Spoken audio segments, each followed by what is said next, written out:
Comme je le disais, aujourd'hui, nous aurons cette scène. Nous allons communier à la table du Seigneur. Mais déjà, je voudrais juste donner une petite exhortation, courte exhortation. Et cette exhortation,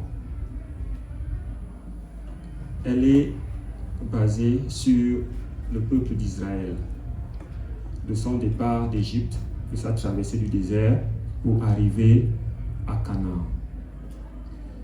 Depuis le mois passé, nous avons eu le pasteur Alpha qui nous a parlé de la croissance spirituelle. Et déjà depuis avant, depuis même la fin du mois, l'année passée, nous avions commencé à parler d'un certain nombre de choses dans notre Église. Et nous avions commencé par parler de la régénération, qui est le fait d'accepter le Seigneur, se convertir. Nous sommes instantanément régénérés. Et par la suite, nous avions parlé de la transformation au travers d'études bibliques. On a longtemps parlé de transformation, d'être transformé. Nous avions dit que la régénération était instantanée, mais que la transformation était progressive, qu'elle se faisait dans le temps. Qu'il n'y avait pas un moment où quelqu'un pouvait dire « je suis transformé, donc il n'y a plus rien à faire en moi ». En tant qu'enfant de Dieu, vivant dans ce monde, nous avons toujours quelque chose pour laquelle nous avons besoin de transformation. Donc c'est progressif, ça s'étale dans le temps et ça peut prendre différentes formes. Mais pendant ce moment de transformation, nous avons aussi la croissance spirituelle. Parce qu'alors que la transformation s'étale dans le temps, mais la croissance spirituelle, la maturation d'un enfant de Dieu est quelque chose que nous pouvons voir, que nous pouvons mesurer, que nous pouvons apprécier. Alors, nous avions, comme je disais, pendant le mois de février, parlé de croissance spirituelle. C'est le pasteur Alpha qui a parlé de tout ça et pendant plusieurs cultes. Il a pris plusieurs exemples et nous avons été bénis. Aujourd'hui, je vais juste, comme un peu, faire un petit résumé de cela en basant cette exhortation sur la traversée du désert. La traversée du désert. En disant que le désert, c'est l'école de la croissance spirituelle. Et chacun de nous passe par un désert, d'une manière ou d'une autre. Parce que quand nous sommes enfants de Dieu, ce n'est que le début. Et c'est ce que nous avons dit quand nous avons parlé de régénération. Nous avons dit c'est instantané et ça se passe à un moment donné et c'est un début. C'est un commencement de quelque chose. Mais pour quitter de l'étape de la régénération, et arriver au niveau où notre destinée est accomplie, il y a tout un chemin à faire. Et pendant ce chemin-là, il y a la traversée du désert. Quand on dit la traversée du désert, on peut croire qu'il n'y a qu'un seul désert, mais parfois nous traversons beaucoup de déserts. Nous traversons beaucoup de choses. Nous traversons beaucoup de difficultés. Nous traversons beaucoup de choses. Et nous avons besoin de la grâce de Dieu pour les traverser. Et c'est quand nous arrivons à traverser ce désert que nous croissons, que nous maturons en tant qu'enfants de Dieu. Alléluia. Alors, le désert ici, où je peux dire les difficultés que nous rencontrons pour notre croissance, ne sont pas quelque chose qui vient juste, c'est pas quelque chose qui vient juste comme ça. Le désert, c'est un plan de Dieu. Le désert, ce n'est pas par hasard que nous y entrons. Non, nous pouvons voir pour le peuple d'Israël, quand ils sortaient du peuple d'Égypte, ils allaient à Canaan. Mais pourtant, qu'est-ce qui s'est passé? Dieu les a conduits au désert. C'est la même manière, nous pouvons voir Jésus-Christ, quand il s'est fait baptiser, la colombe est venue sur lui, et on a entendu cette parole qui a dit, voilà, mon fils bien-aimé, voilà. Qu'est-ce qui s'est passé par la suite? Il est monté, il est allé dans le désert, où il a passé 40 jours, 40 nuits. Donc, quelque part, le désert n'arrive pas par hasard. Le désert, c'est quelque chose par quoi nous devons passer. Et Dieu permet cela.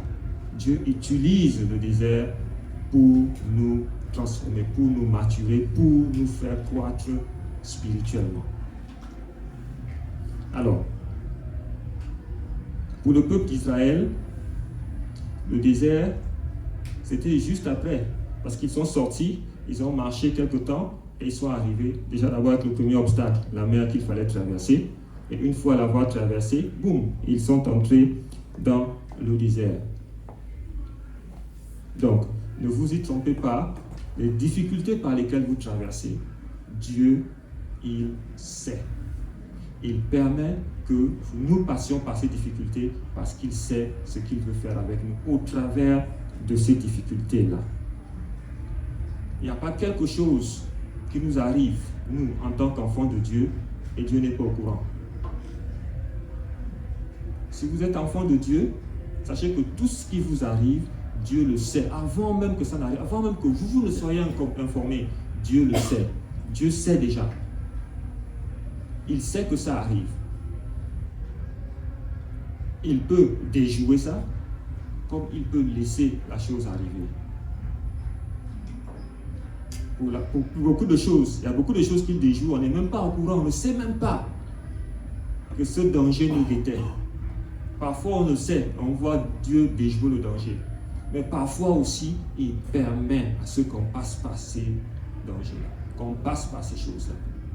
Parce qu'il veut construire quelque chose en nous. Donc à chaque fois qu'on se retrouve dans les difficultés, qu'on ne se dise pas « Ah, Dieu m'a abandonné », mais qu'on voit en cela un moyen de grandir, parce que c'est quelque chose que Dieu permet. C'est quelque chose que Dieu permet. Il ne le fait pas pour qu'on se lamente, il ne le fait pas pour qu'on commence à murmurer. Mais il le fait pour un but. Alors, pourquoi est-ce qu'il le fait? Pourquoi est-ce qu'il permet à ce qu'on passe par le désert? Pourquoi Dieu permet ça?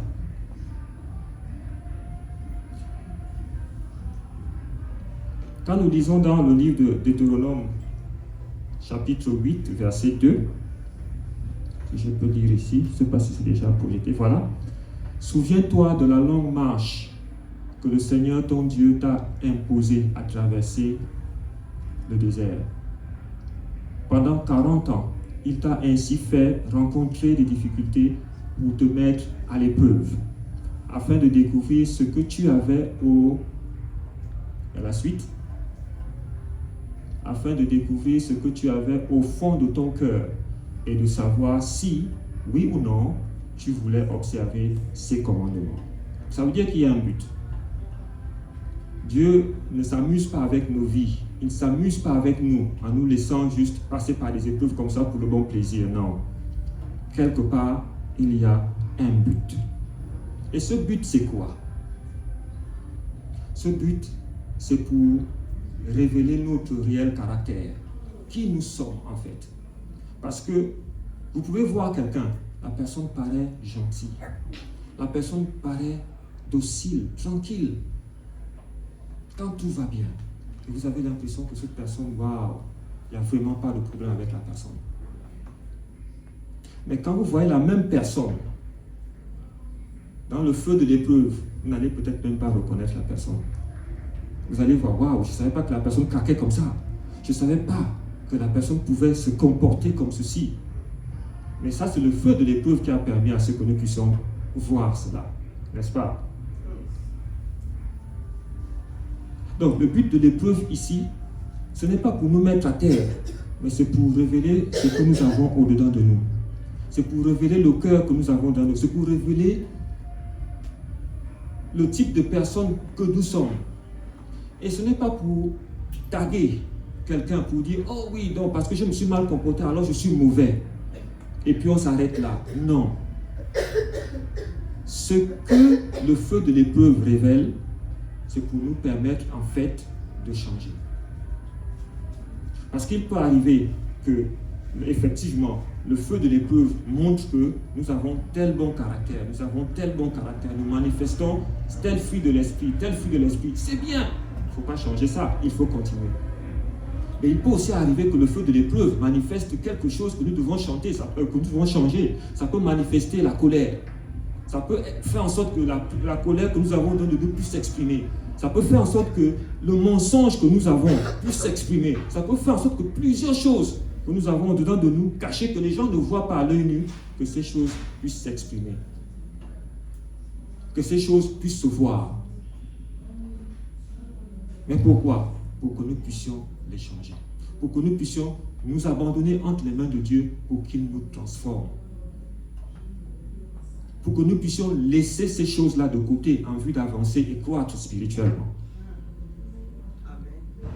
Alors nous avons beaucoup de gens qui, à ce moment-là, au lieu de se poser des bonnes questions, se posent des mauvaises questions. Oh Seigneur, pourquoi tu m'as abandonné? On commence à murmurer. On commence à désobéir. On commence à faire les choses comme on se dit, ben, Dieu nous a abandonnés, moi aussi je l'abandonne. Mais c'est à notre risque et péril parce que Dieu ne nous a pas abandonnés. Et comme nous parlons du peuple d'Israël dans le désert, nous pouvons voir que Dieu ne les avait pas abandonnés. Il ne les avait pas abandonnés. Il était avec eux.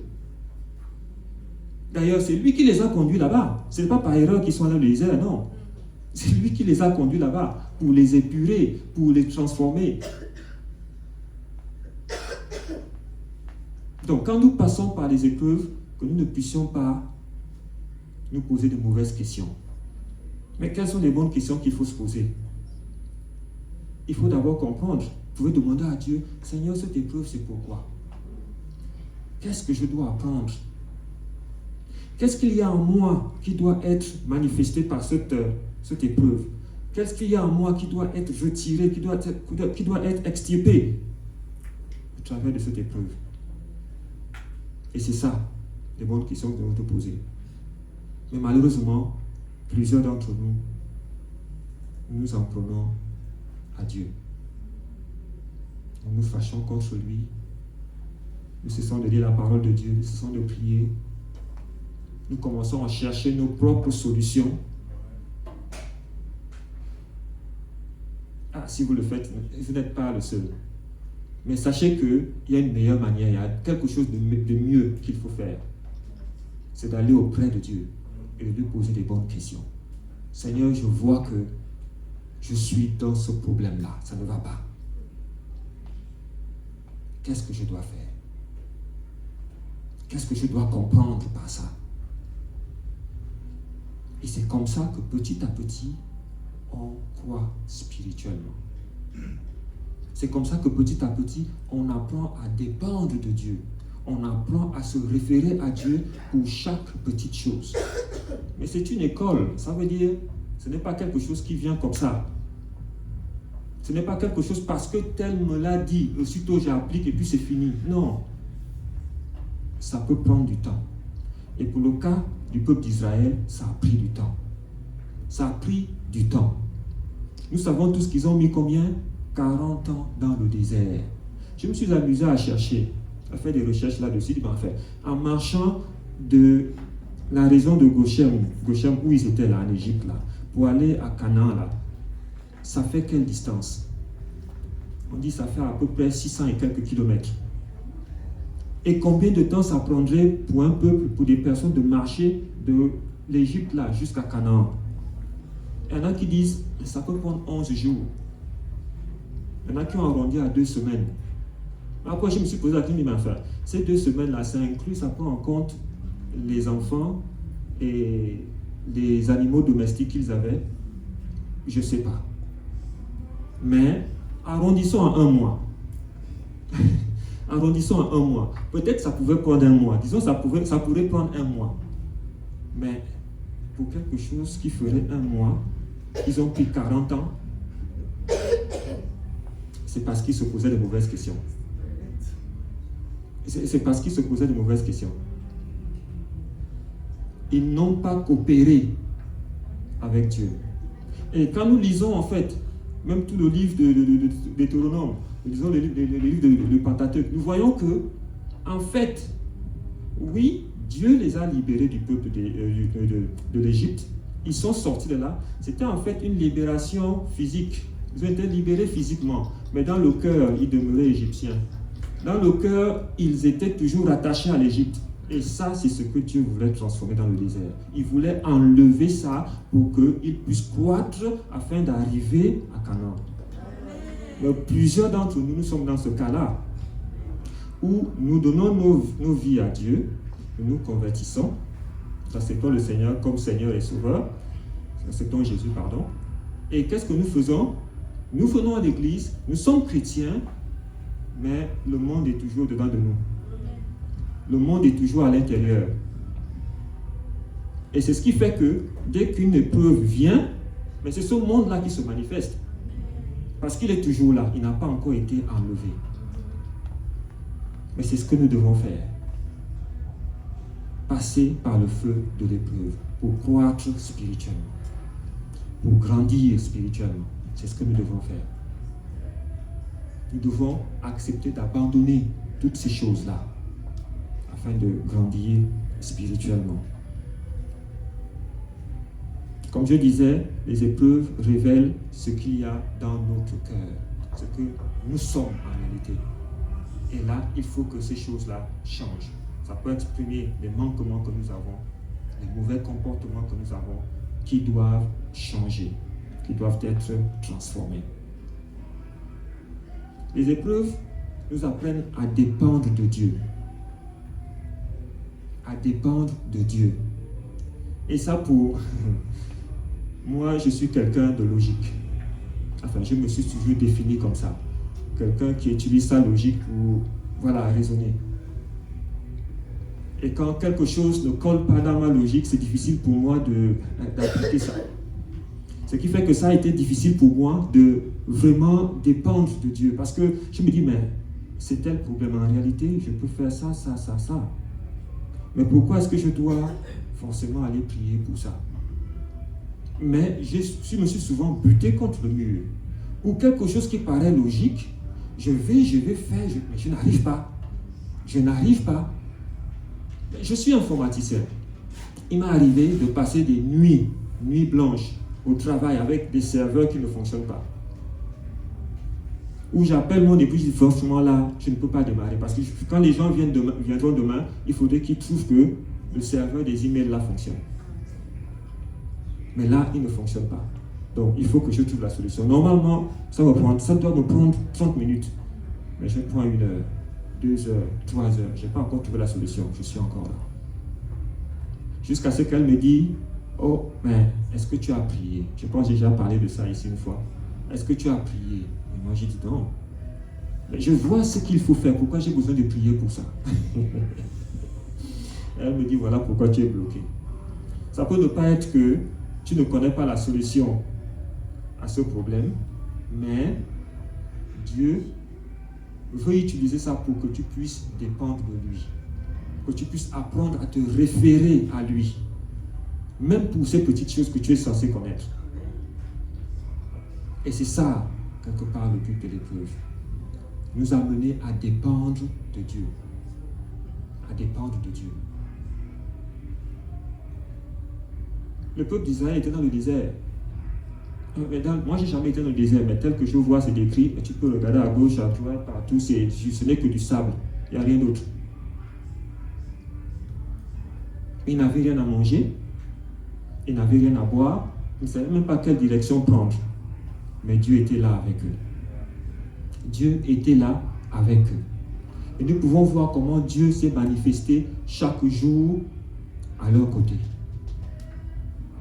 Il a pourvu à boire. Il leur donnait, il faisait sortir de l'eau des rochers pour qu'ils puissent boire. Pour la nourriture, il a pourvu la manne pour qu'ils puissent manger. N'est-ce pas?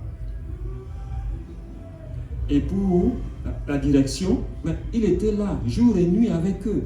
Il y avait une colonne de nuée la journée pour les conduire. Il y avait aussi une colonne de feu la nuit pour les conduire. Donc, quelque part, quand nous sommes dans l'épreuve et que nous apprenons à dépendre de Dieu, nous voyons la direction de Dieu, même dans cette épreuve-là. Nous voyons comment Dieu fait un chemin dans ce désert-là pour nous. Il est même capable de faire couler des rivières dans ce désert-là pour nous. Pourvu que nous ayons la bonne attitude. Donc, vraiment, quand nous passons par des difficultés, cessons de nous lamenter. Cessons de murmurer. Cessons de regarder à là où nous étions. Oh, en Égypte, on pouvait manger comme on voulait. Mais ils ont oublié qu'ils étaient esclaves. Ils ont oublié ça. Mais ils voient maintenant qu'ils pouvaient manger à leur faim. Ils pouvaient boire comme ils voulaient. Ils pouvaient faire ceci, ils pouvaient faire cela. Maintenant, ils sont dans le désert, ils n'arrivent plus. Et ils se plaignent de ça. Ils ont oublié la promesse que Dieu leur a faite. Ils ont oublié tout ce que Dieu leur a dit. Donc, exerçons-nous à avoir la bonne attitude quand nous sommes dans les preuves. Et un des grands dangers, en fait, de tout ça, c'est l'incrédulité, comme je disais. Finalement, c'est-à-dire que quand certaines personnes passent par le feu de l'épreuve, finalement commencent à questionner Dieu, commencent à se lamenter, et qu'est-ce qui vient par la suite? On perd la foi petit à petit. On perd. Et voilà, l'épreuve qui était censée nous prendre de ce niveau-ci pour nous amener en haut, finalement, c'est l'effet inverse. Ça nous amène en bas. Ce n'est pas la faute de l'épreuve, mais en fait, c'est parce que nous n'avons pas su bénéficier de cette épreuve-là pour monter. Et c'est ce que nous devons apprendre. Nous devons apprendre à lire dans les épreuves. Dès qu'on passe par une épreuve, on comprend, ça c'est un moyen pour moi que Dieu donne pour que je grandisse, pas pour que je descende. C'est souvent comme on dit en fait des checkpoints. À un moment donné, comme une épreuve, il faudrait que, une fois on passe cette épreuve-là, on grandit d'un cran. Une fois on passe, on grandit d'un cran. Mais parfois, à cause de notre comportement, on reste sur place. Mais comment est-ce que nous allons réaliser la destinée